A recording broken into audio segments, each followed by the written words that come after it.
As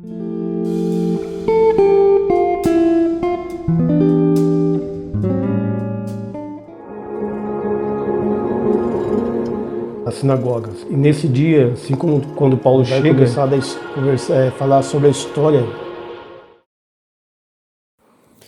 Então, eu estou falando recente sobre a edificação da casa de Deus, que até então no passado ela era literal e hoje ela é espiritual. Começa no físico e termina no espírito, né? Então, para isso é necessário a gente ter uma porção de conteúdos, no caso, Esdras, Neemias, Ageu, Zacarias. E logo a gente vai também somar com o livro de Esther.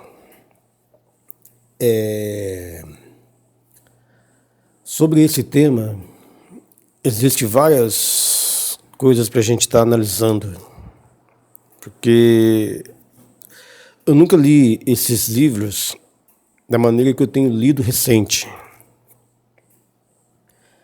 E tenho encontrado várias peças e buscando colocar tudo na ordem cronológica.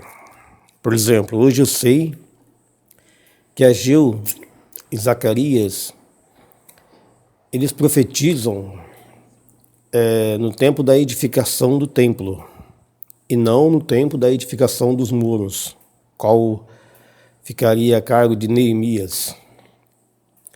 E eles vão se levantar a entregar a mensagem de Deus ali no momento em que a obra de Deus ela foi barrada.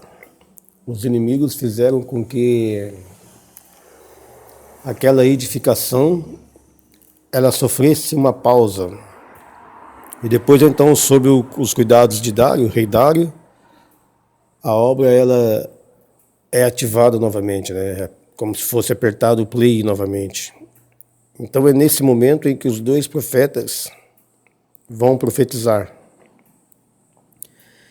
E é muito importante a cronologia. A cronologia faz a gente olhar para Zacarias e Ageu e distribuir os eventos deles entre esse histórico de Esdras. E é também conhecido pela maioria que os três profetas, Ageu, Zacarias e Malaquias, são profetas pós-cativos. Mas quando você vai olhar para a história, você vai ver que faz até um certo sentido eles serem colocados como profetas pós-exílios, né? Mas então, quando você conhece a história, tudo que rondou a edificação e o tempo desses profetas, você vai pensar duas vezes antes de falar isso. Né? E faz sentido. Pode-se dizer que sim, que eles foram profetas pós-exílio, tendo por mente a libertação do primeiro grupo, dos que voltam para Jerusalém. Só que, na verdade, esse cativo foram em 3 etapas. Na primeira etapa a gente tem Zorobabel e Josué liderando. A segunda etapa depois, já no tempo do rei Artaxerxes, a gente tem Esdras, né, o escrivão, mestrado na lei, liderando mais uma volta. E mais à frente depois, me parece que 13 anos depois, a gente tem Neemias, liderando a terceira volta. E não se esqueçam, Ageu e Zacarias profetizam no tempo de Dario, tempo da primeira volta. Então ainda restavam-se 2 voltas do cativo, sendo que Ageu e Zacarias já tinham profetizados. Percebe como que você observa esses pequenos detalhes? Já o profeta Malaquias, esse já veio depois. Digamos assim, Malaquias seria o profeta que atuou de fato 100% pós volta do cativo no total, na totalidade. Eu não sei bem ainda, mas me parece que esse profeta, ele exerceu o ministério na época de Neemias, Não sei se no início ali do livro, se depois. Não estou bem certo com isso ainda. Mas realmente ele seria aquele que veio depois do cativo. Do cativo, assim, dizendo das 3 levas, 3 voltas concluídas. Já Ageu e Zacarias, esses vieram então após a primeira volta. Então esses 2 profetas são contados como pós-exílico no sentido da primeira volta, né, do povo já ser autorizada. Daí se conta. Só que na verdade a gente, né, observa que teria mais 2 voltas do povo, né, que foram em etapas do cativo, assim como a volta, né, do cativo, assim como o cativo também foram em 3 etapas. Para se ter ideia, Esdras, ele vai a Jerusalém, né, a segunda leva, cerca de 58 anos depois da edificação do templo já serem concluída. Daí aparece Esdras, 58 anos depois, com mais parte do povo. Então só para você ter ideia, né, como que fica a história quando você consegue montar tudo. E depois, então, Neemias, ele vai 13 anos depois que Esdras foi, trazendo a última leva. E é importante a gente lembrar também que nessas levas, então parte do povo ainda fica nas províncias daquele Império Persa. Quando fala em povos, a gente tem que ter em mente que nem tudo vai, né? Assim como a ida ao cativo, parte do povo também ficou em Jerusalém, tá? Isso vai nos resultar naquilo que vai acontecer no fim do tempo. Porque no fim do tempo, na volta de Cristo, haverá o reino da besta, qual vai pelejar com Cristo e o seu exército, sendo a igreja glorificada. Mas parte do exército do reino da besta não fará parte também desse levante contra Cristo. Então a gente observa que sempre fica povos, né, nessas levas, idas e voltas.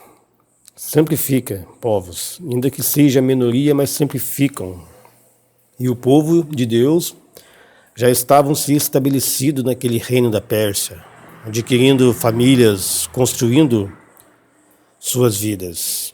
Mas é muito importante a gente meditar nessas palavras de Deus, nesse tema, e com certeza a gente vai trazer bastante áudios falando sobre esse tema, por vários ângulos, ora ajuntando contexto histórico, ora ajuntando o contexto profético. Por exemplo, o Esdras, ali no capítulo 3, a gente consegue observar ali festas, a gente observa ali as festas, não somente as festas, como também os sacrifícios que aconteciam. Não sei se vocês sabem, mas além das festas, havia também determinado por Deus os sacrifícios diários, tardes e manhãs, sacrifício semanal, né? E o sacrifício mensal. Esses 3 sacrifícios haviam, independente se fosse época de festas ou não. Tinha que haver, tinha que acontecer. E o livro de Esdras, a gente vê ali coisa tão fascinante, porque a gente entende ali, quando a gente vai lendo, eu vou falar com mais detalhes sobre isso, mas só mesmo uma pincelada. A gente vai ver que o templo, aquela edificação foi concluída no 6º ano do rei Dário. Foi concluído então aquela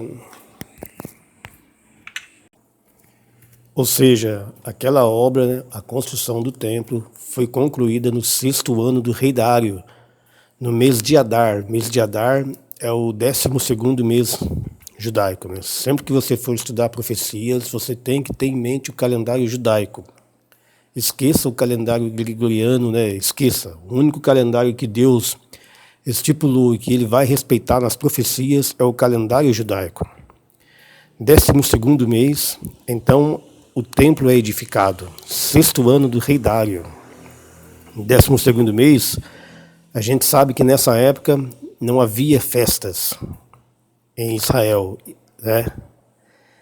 E no primeiro mês do próximo ano, aí sim, já começava de novo o ciclo, tendo por dia 14 a Páscoa. Mas veja o brilho disso.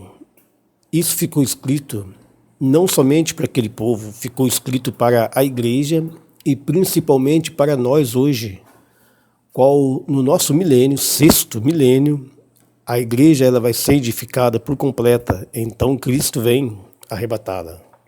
Entendeu? Se a igreja ela fosse edificada hoje plenamente, então Cristo viria. Porque hoje nós estamos trabalhando naquela construção, espiritualmente falando. De forma que quando atingir e ficar um só, podemos assim dizer, porque ao mesmo tempo que é eu e você, essa casa, ela também é todo o povo de Deus juntos e unidos. De forma que quando a edificação for concluída, então Cristo vem. E isso acontece no sexto milênio. Percebe? Porque quando chegar o sétimo milênio, já tem que ser o reino de Cristo que estará em ação, em atividade.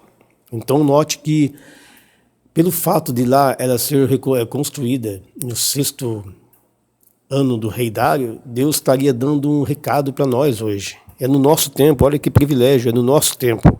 Ainda que nós possamos não ver, mas não passará desse milênio, é no sexto milênio que esta casa vai ser edificada por completo. Eu vou voltar ainda falando mais sobre esse tema, conforme nós já falamos. A gente vai fazer um estudo bem apurado desse tema, buscando deixar você cada vez mais a par com as coisas concernentes ao reino de Deus.